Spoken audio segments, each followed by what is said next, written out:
తెలంగాణ రాష్ట్ర finance commission chairman గా ఎన్నికై మొదటిసారి నగరానికి వచ్చిన సందర్భంగా ఉమ్మడి వరంగల్ జిల్లా కాంగ్రెస్ నాయకులు ఘన స్వాగతం పలికారు. అనంతరం వరంగల్ పశ్చిమ ఎమ్మెల్యే నాయని రాజేందర్ రెడ్డితో కలిసి పూలమాల వేసి మీడియాతో మాట్లాడారు. ఈ కార్యక్రమంలో వర్ధనపేట ఎమ్మెల్యే కేఆర్ నాగరాజు, వరంగల్ జిల్లా డీసీసీ అధ్యక్షురాలు ఎర్రబెల్లి స్వర్ణ, హనుమకొండ జిల్లా ఎస్ఎస్ఎల్ చైర్మన్ పెరుమాండ్ల రామకృష్ణ, మహిళా కాంగ్రెస్ అధ్యక్షురాలు బంకా సరళ మరియు ఉమ్మడి జిల్లా కాంగ్రెస్ నాయకులు కార్యకర్తలు పాల్గొన్నారు.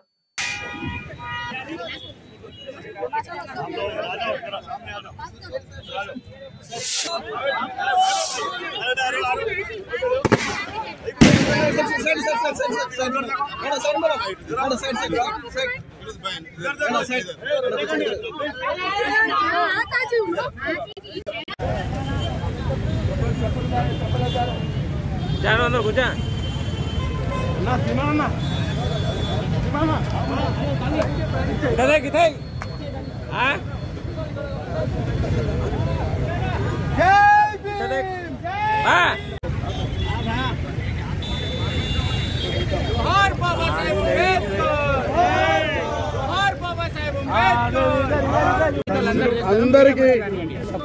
నమస్కారాలు. ఈరోజు కాంగ్రెస్ పార్టీ ఒక మహోన్నతమైన నిర్ణయం తీసుకొని రాష్ట్ర ఫైనాన్స్ కమిషన్ ఏర్పాటు చేసి రాష్ట్రానికి స్థానిక స్వయం పరిపాలన సంస్థలకు ఒక శాస్త్రీయ పద్ధతిలో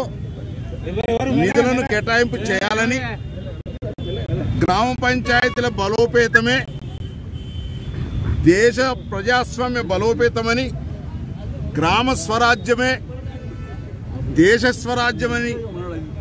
గర్జించినటువంటి గాంధీ ఆశయాలకు అనుగుణంగా,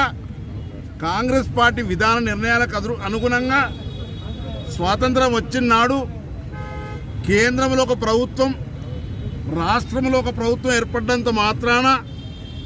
అట్టడిలో, చిట్టడులలో, గూడాలలో, గ్రామాలలో,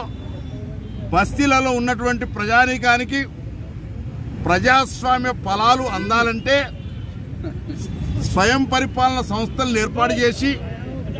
వాటిని బలోపేతం చేస్తూ ఆర్థిక అధికార వికేంద్రీకరణ జరగాలి, ఆర్థిక వికేంద్రీకరణ జరగాలి, ప్రజాస్వామ్య పునాదులైనటువంటి స్థానిక సంస్థలు బలోపేతమైన కావాలి,